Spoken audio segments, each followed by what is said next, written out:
Haleluya, haleluya, haleluya. Salam alaikum bismillahirrahmanirrahim. Salam Aki.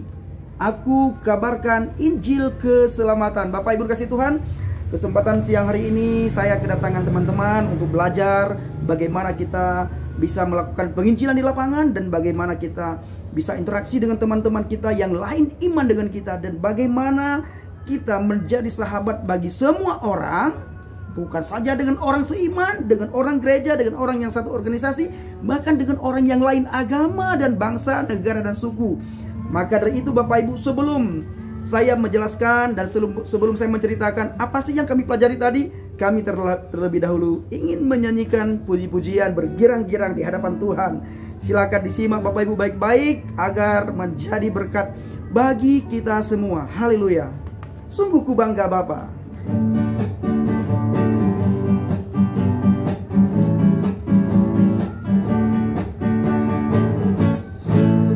Bangga Bapa, punya Bapa seperti Engkau. Sungguh ku bangga Yesus, segala penghormatanmu. Tak ingin aku hidup lepas dari kasih-Mu. Kasih-Mu menyelamatkan dan beriku pengharapan. Sungguh ku bangga. Ku bangga Bapa, punya Elohim seperti Engkau. Sungguh ku bangga Yesua atas segala pengorbananmu. Tak ingin aku hidup lepas dari kasih-Mu. Kasih-Mu menyelamatkan dan beriku pengharapan. Persembahkan apa yang aku miliki. Memang tiada berarti bila dibanding dengan kasih-Mu. Namun ku ingin memberi dengan sukacita di hati, karena ku tahu ini menyenangkan hati-Mu.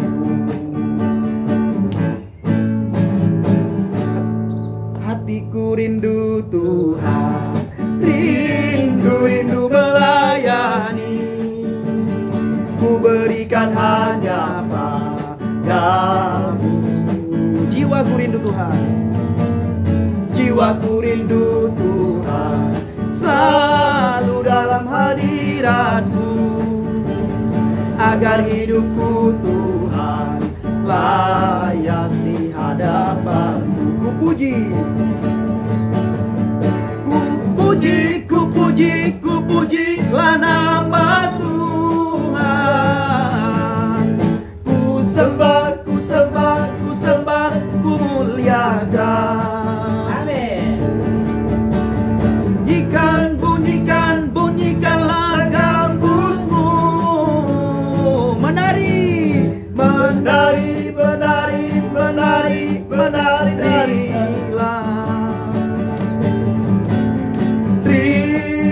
terimalah pujianku, jadikanlah kami berkat. hatiku rindu Tuhan, hatiku rindu Tuhan, rindu melayani. Ku berikan hanya padamu. Jiwaku rindu Tuhan, selalu dalam hadirat-Mu. Agar hidupku Tuhan layak di hadapan-Mu.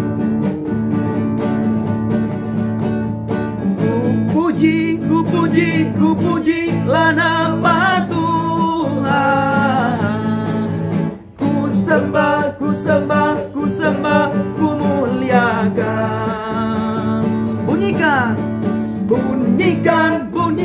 bunyikanlah gambus-Mu. Menari, menari dan nyanyilah. terimalah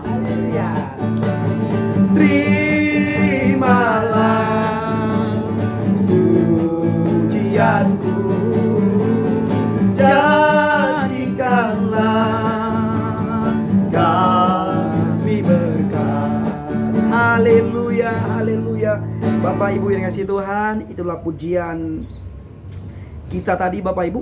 Pujian itu menceritakan betapa hati kita, jiwa kita rindu melayani Tuhan. Tetapi Bapak Ibu, tidak semua orang mau melayani Tuhan. Itu kenapa?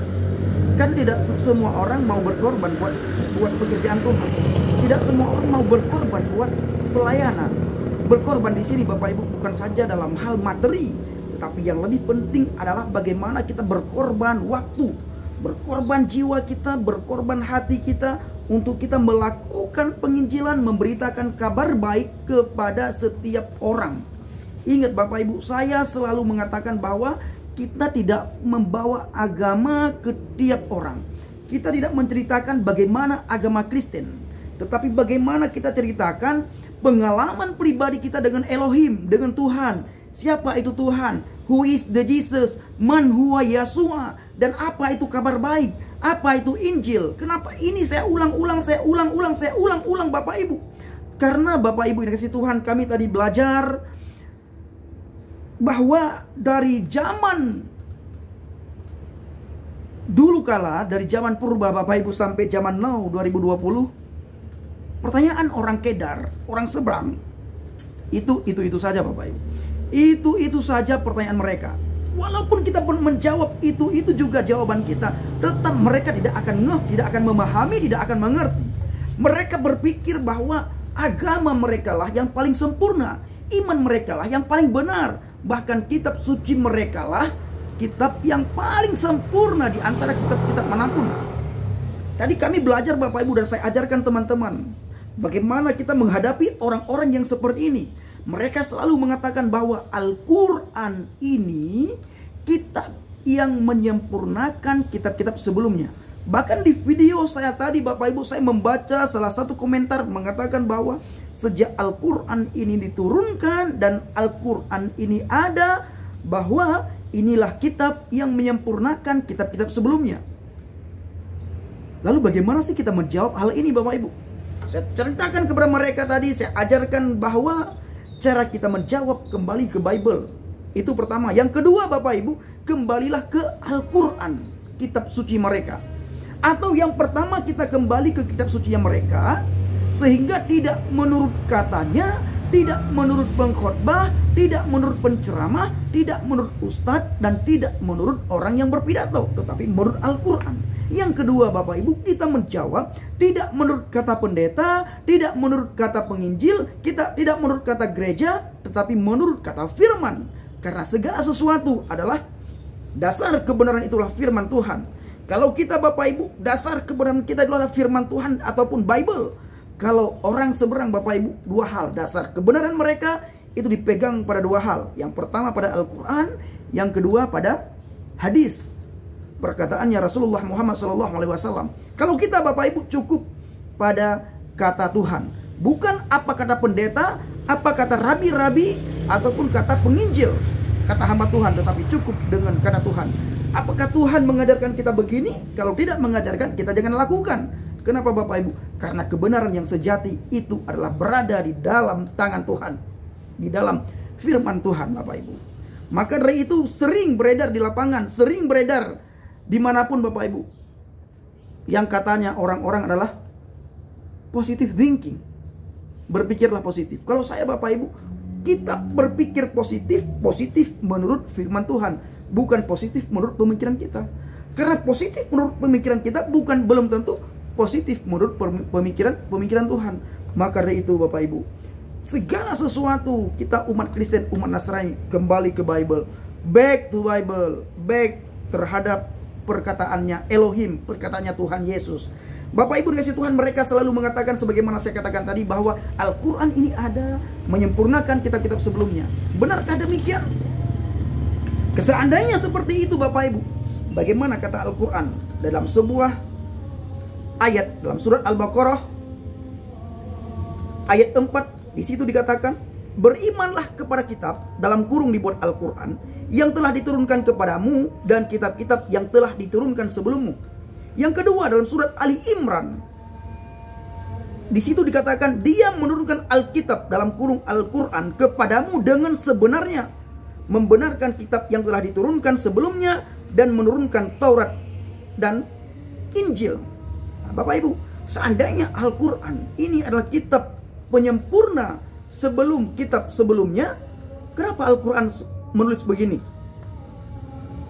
Dia menurunkan Alkitab, dalam kurung Al-Quran, kepadamu dengan sebenarnya, dan membenarkan kitab yang telah diturunkan sebelumnya, dan menurunkan Taurat dan Injil. Perhatikan ayat Al-Maidah, surat Al-Maidah ayat 44, Bapak Ibu. Di situ dikatakan, sesungguhnya kami telah menurunkan kitab Taurat. Di dalamnya ada petunjuk dan cahaya, dalam kurung yang menerangi. Ayat 46, Bapak Ibu perhatikan. Kami telah memberikan kepadanya kitab Injil, sedang di dalamnya ada petunjuk dan cahaya yang menerangi dan membenarkan kitab yang sebelumnya, yaitu kitab Taurat, dan menjadi petunjuk serta pengajaran untuk orang yang bertakwa. Pertanyaannya Bapak Ibu, apakah kita boleh tergolong kepada orang yang bertakwa? Nah, kembali Bapak Ibu kepada pertanyaan saudara kita dari seberang. Mereka mengatakan bahwa Al-Quran ini ada kitab yang menyempurnakan kitab-kitab sebelumnya. Seandainya seperti itu Bapak Ibu, kenapa Al-Quran yang menurut sejarah 650 tahun setelah Injil, ada sebagian sejarah mencatat 750 tahun setelah Injil, mencatat begini dalam surat Al-Maidah ayat 44. Saya baca, saya cerita, saya baca dan saya kabarkan ini Bapak Ibu, bukan omdo, bukan omong doang, tetapi ada dasar. Dasarnya apa? Al-Quranul Karim. Al-Quran mencatat Bapak Ibu, sesungguhnya kami telah menurunkan kitab Taurat, di dalamnya ada petunjuk dan cahaya, dalam kurung yang menerangi. Ayat 46, perhatikan Bapak Ibu, surat Al-Maidah ayat 46. Kami telah memberikan kepadanya kitab Injil, sedang di dalamnya ada petunjuk dan cahaya yang menerangi, dan membenarkan kitab yang sebelumnya, yaitu kitab Taurat, dan menjadi petunjuk serta pengajaran untuk orang yang bertakwa. Makanya Bapak Ibu, saya selalu katakan, ayo segala sesuatu, setiap agama, kebenaran satu agama itu dipegang pada kitabnya. Kekristenan dipegang pada firman Tuhan. Bible. Islam dipegang pada Al-Quran ataupun hadis. Begitu juga agama Hindu, Buddha, agama yang lain. Tetap tolak ukur mereka itulah kitab suci mereka masing-masing. Bukan kata ustadz, bukan kata Pak Kiai, bukan kata bla bla bla bla si A si B si C. Begitu juga kekristenan, bukan kata pendeta, kata penginjil, kata hamba Tuhan, tetapi kata firman Tuhan. Kalau Islam, apa kata Al-Quran? Apakah Al-Quran mencatat kalau memang kitab yang menyempurnakan kitab-kitab sebelumnya? Apakah ada dalam satu ayat saja, ayat Al-Quran yang mengatakan jangan lagi baca Injil, jangan lagi baca Taurat, dilarang bertakwa kepada Injil, dilarang bertakwa kepada Taurat? Ini justru Bapak Ibu, orang Islam juga Al-Quran mengatakan, bertakwalah kamu kepada Injil katanya. Karena di dalam Injil ada cahaya yang menerangi, dan di dalam Injil ada petunjuk. Huda linnas, dalam Injil itu ada petunjuk. Wa nurun linnas, dan dalam Injil itu ada cahaya yang menerangi. Perhatikan ayat yang ke-46. Kami telah memberikan kepadanya kitab Injil, sedang di dalamnya ada petunjuk dan cahaya yang menerangi, dan membenarkan kitab yang sebelumnya, yaitu kitab Taurat, dan menjadi petunjuk serta pengajaran untuk orang-orang yang bertakwa. Pertanyaannya Bapak Ibu, apakah kita boleh tergolong kepada orang yang bertakwa? Jawabnya sangat boleh. Bahkan salah kalau kita perhatikan surat Al-Maidah ayat 44 dan 46. Salah apabila mereka tidak membaca Injil, tidak bertakwa kepada Injil. Kenapa? Karena dalam Injil ada cahaya, dalam Injil ada petunjuk. Kata siapa? Kata Al-Quran, surat Al-Maidah ayat 44 dan ayat 46. Makanya saya selalu katakan sama teman-teman ini, jangan percaya katanya, jangan percaya kata mu'allaf. Nah, mu'allaf itu kan rata-rata mereka, lihatlah, setiap khutbah mereka, setiap ceramah mereka, setiap pidato mereka, lason hara. Apa itu lason hara? Lason hara itu bahasa Ibrani, artinya lidah yang jahat. Nah, kenapa evangelis Effendi Usman berani mengatakan lidah yang jahat? Karena setiap khotbah pidato mereka itu keluar cacian, keluar makian, keluar kata-kata dusta. Ada yang mengatakan lulusan Vatikan, ada yang mengatakan anak seorang Vatikan di Vatikan sana, ada macam. Malah mereka ketika masuk ke agama itu kok yang saya herankan Bapak Ibu ya, ketika mereka masuk ke agama itu, ke agama Islam, ke agama seberang, mereka jadi mu'allaf. Ini Ini mulut mereka itu sangat kacau balau. Kotor sekali mulutnya itu. Mencaci maki, menghina, bahkan mengobok-obok kitab sebelumnya. Ya sudah, kalau tidak lagi beriman terhadap kitab Injil dan Taurat, udah jangan lagi ganggu. Nah, ketika mereka ganggu, saya sebagai murtadin tetap akan mengcounter. Nah, seperti ini, saya akan mengcounter bahwa apa yang Anda katakan itu adalah dusta, mukazib, bohong, penipu. Kalau Anda berdusta, Anda penipu, wahai mu'alaf, dengar baik-baik. Nabi Muhammad tidak akan mengakui Anda sebagai umatnya. Mana dasar Anda katakan seperti itu, evangelis Abraham Effendi Usman? Dasar saya itulah sebuah hadis, di situ dikatakan al-kidzbu la ummati. Orang yang berbohong itu bukan umatku. Orang yang berdusta itu bukan umatku. Bapak Ibu bisa melihat setiap mu'alaf rata-rata mereka itu pembohong, memfitnah sana sini, memfitnah sana sini. Dan yang lucunya lagi apa Bapak Ibu? Mereka itu mu'alaf sama. Mu'alaf A, mu'alaf B, mu'alaf C, itu sama bohongnya. Sama dusta mereka itu. Kata-katanya itu lason hara, lidah yang jahat. Itu semuanya mereka lakukan. Apakah ini yang dinamakan mendapatkan hidayah atau tidak? Nah, silakan Bapak Ibu simpulkan sendiri akan hal ini. Maka dari itu saya katakan bahwa di dalam Injil, di dalam Taurat ada cahaya dan petunjuk, ada petunjuk dan cahaya yang menerangi.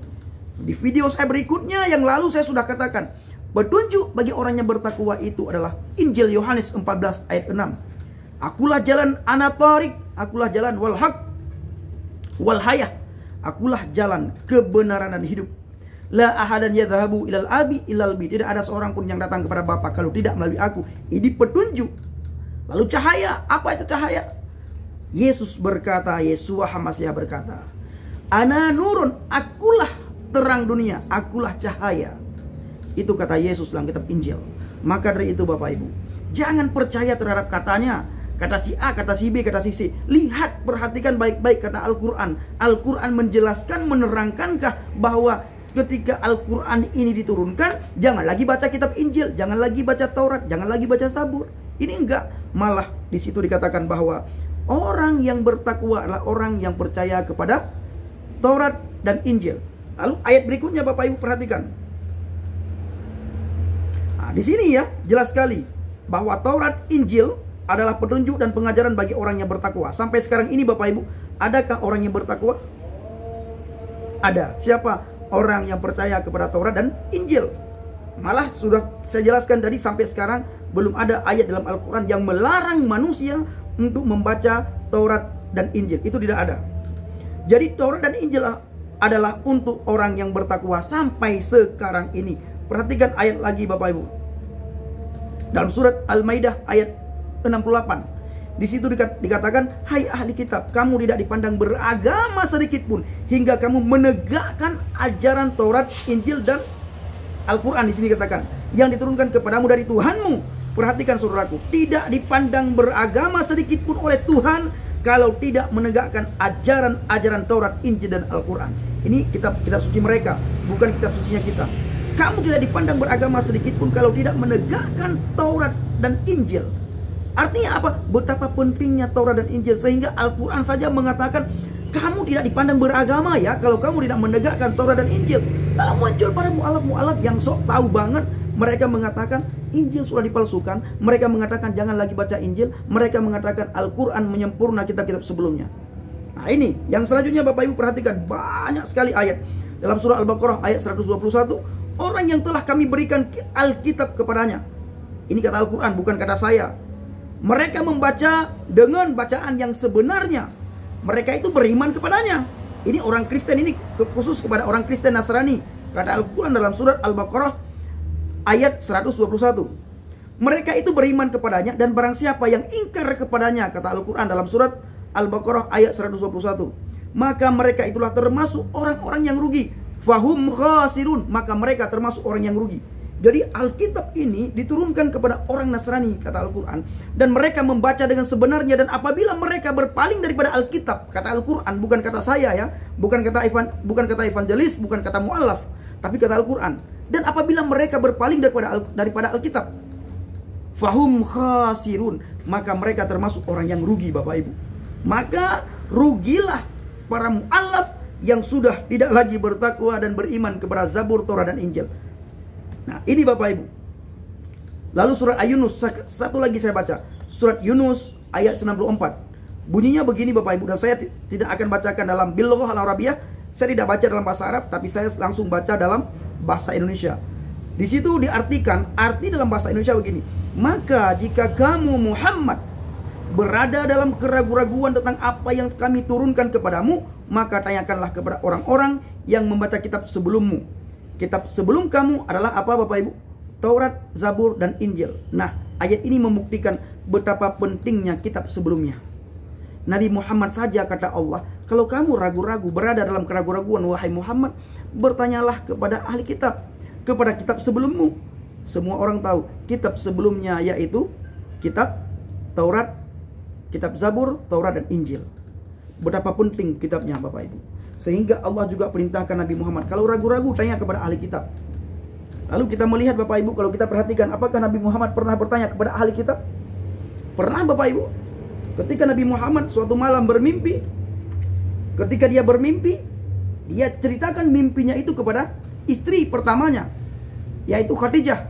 Kita ketahui Khadijah bukan orang Arab, tapi dia perempuan Yahudi, seorang janda kaya raya, saudagar kaya raya.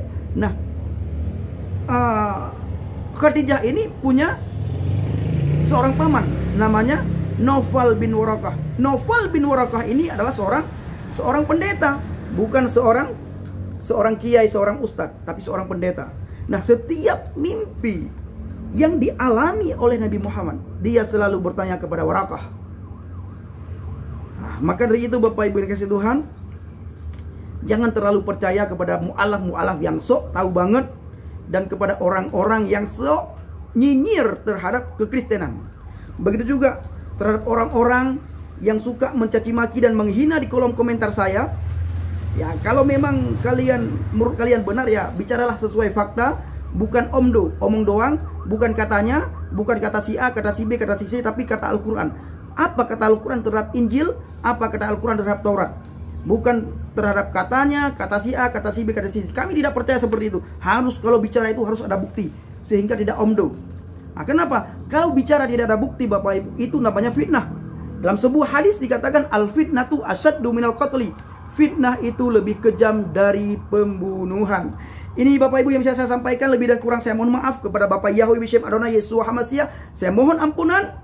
Kiranya apa yang saya sampaikan ini bisa menguatkan kita semua, bisa berakar, bertumbuh dan berbuah, dan buah kita itu bisa dicicipi oleh setiap orang, dan mereka melihat kemuliaan Tuhan pada diri kita, sehingga Yesus dipermuliakan. Shalom alaikum Bishem HaMashiach, salam Aki. Aku kabarkan Injil keselamatan. Haleluya, amin.